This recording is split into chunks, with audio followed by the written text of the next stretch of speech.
Hello, good afternoon to Haywood. This is Clive, your host, from Life Pulse, as normal. Now, today I want to talk about the state of Haywood and what people think. I mean, I've been going around asking questions and getting people to say exactly what they want. And we're talking about Haywood, right? It's not the version you see in a quick headline, but the everyday place people live, work, raise kids, look after parents, and worry about bills. We're also talking about something that's become more and more common in conversations: voting for reform. Why is it happening? What does it mean? And what are people in Haywood actually trying to say with the vote?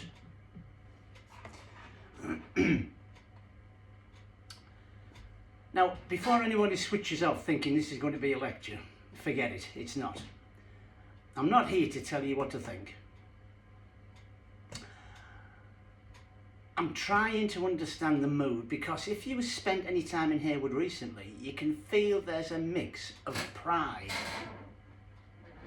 frustration, and this sense that decisions are being made somewhere else by people who don't live with the consequences. Exactly. Let's start with the basics. Haywood is a town where day-to-day life is practical. People are thinking in terms of shifts, school runs, bus times, rent and mortgage payments, and whether the heating is going to cost more next month than last month. The big national arguments filter down into very small personal questions, like, can I get a GP appointment without taking half a day off work? Can my mum get a care package that actually covers what she needs? Will my wages keep up with the cost of food? And if you work in the warehouse and distribution, or on a building site, in retail, in care, driving, administration, you're not debating politics as a hobby. You're thinking, who's going to make this any better?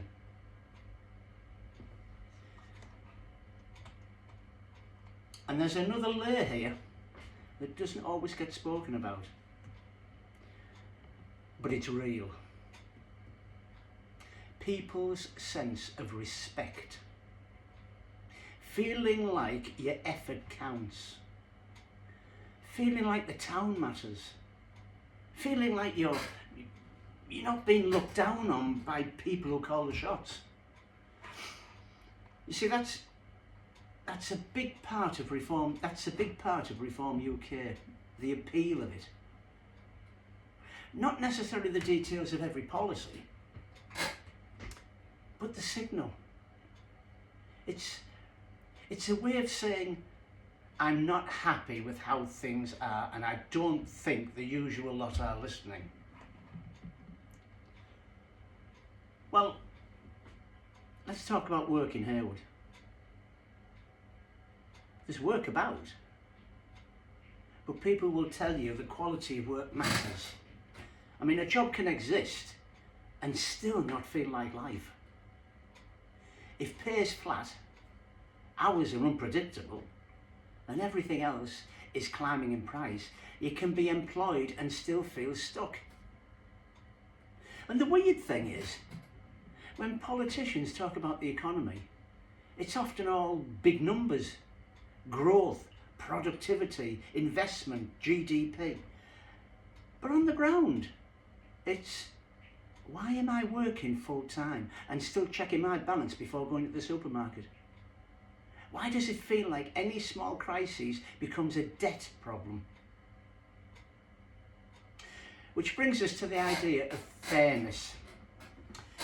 When people turn to a party like Reform UK, A lot of them are reaching out for something that feels fair or stable. They want a system that doesn't feel like it rewards the wrong things or ignores issues until they become emergencies. It's that sense of disorder, isn't it? It's like there's no plan. People look at housing, health services, local policing, and they don't see a clear direction. They see patching. They see temporary fixes. And after a while, you stop believing the people in charge will ever fix it properly. So, voting reform in a place like Heywood can be partly a protest vote. But I don't want to stop there, because calling it just protest can sound like you're dismissing the person doing it. For a lot of voters, it's not random. It's a deliberate choice to disrupt the pattern. And sometimes it's a vote that says, I want priorities to change. People might not be reading manifestos cover to cover, but they've got a list in their heads. Cost of living, immigration, the NHS, the state of local neighbourhoods, and whether the country feels like it's run for ordinary people. Now, let's take the topic that tends to dominate these conversations, immigration.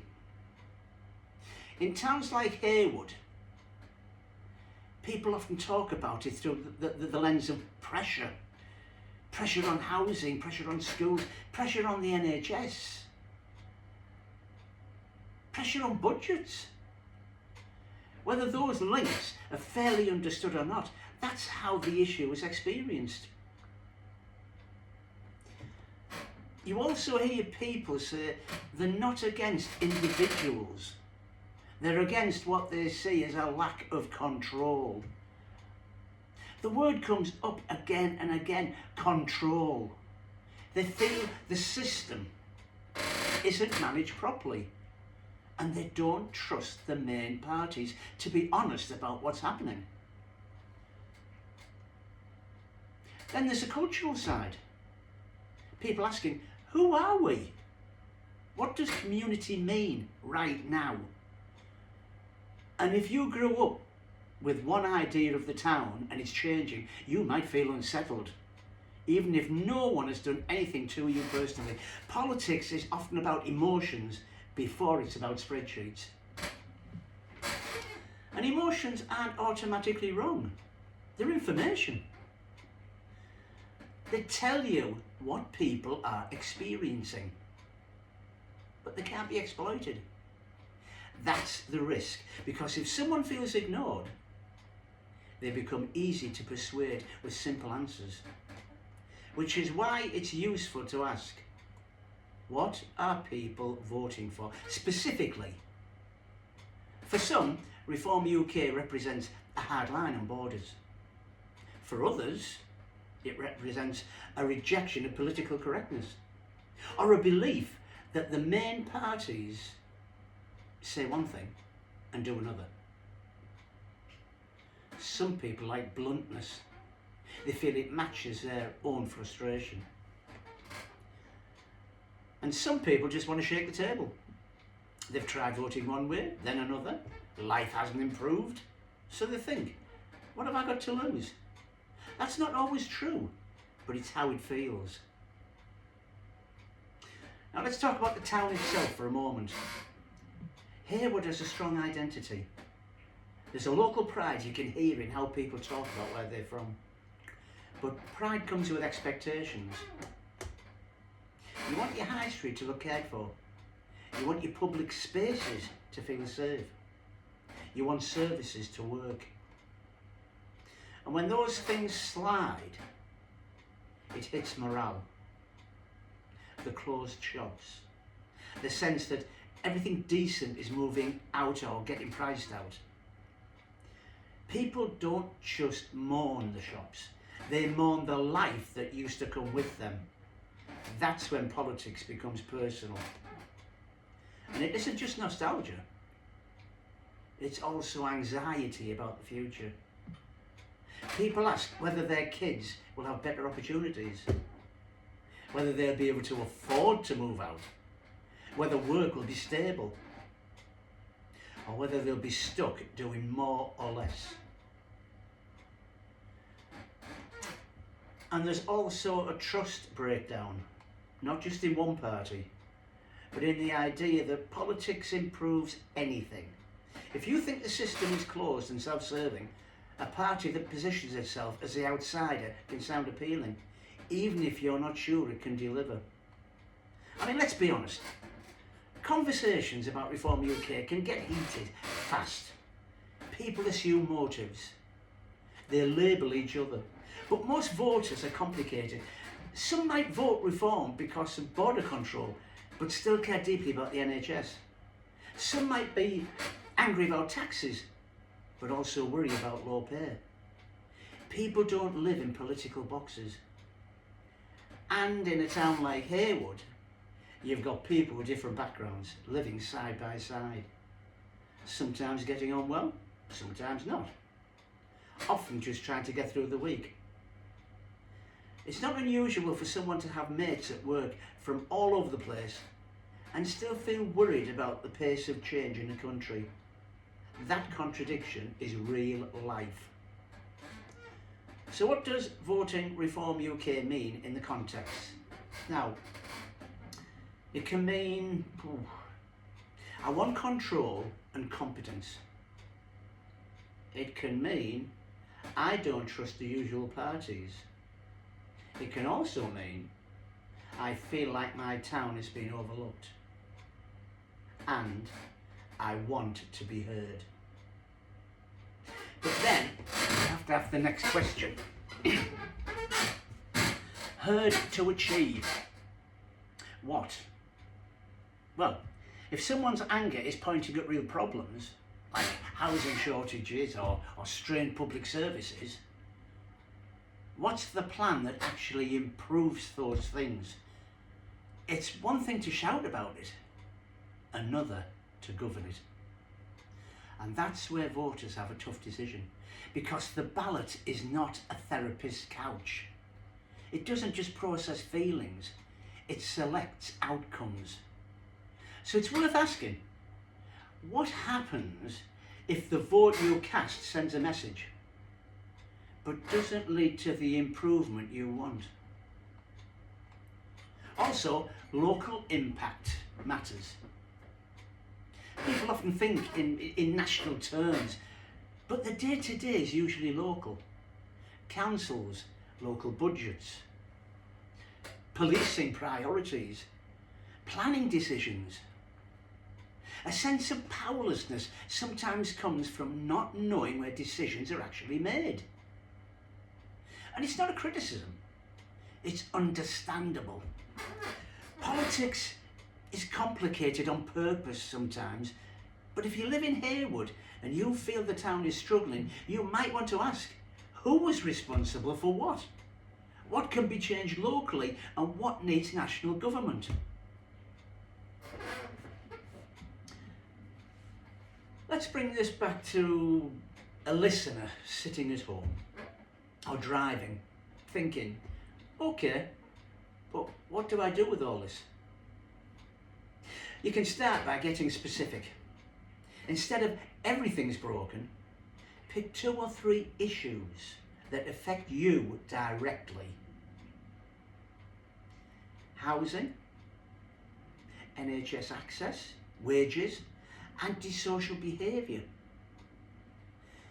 Then ask every party, not just the one you're leaning to, the same basic questions.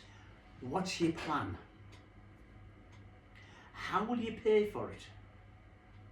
What's the timeline? And what happens if it doesn't work? It's not being awkward, it's being serious. And talk to people who disagree with you without assuming they're stupid or evil. Honestly, Some of the most revealing conversation happens when you approach it like, help me understand why that feels like the right choice, rather than how could you vote for them? It's all in the way you say things.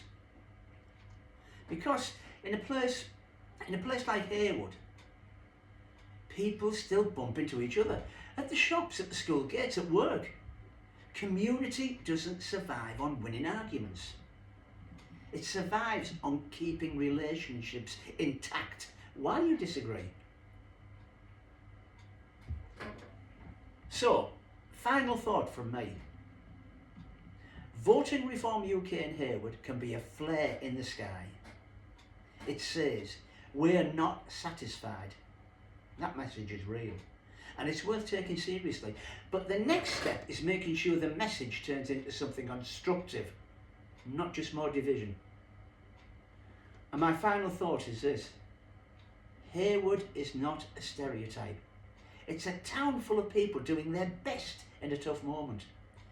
If politics is going to mean anything, it has to meet people where they are, in the reality of their wages, their streets, their services, and their hopes for the kids. Whatever way you vote, the question underneath is the same. What kind of place do you want Heywood to be?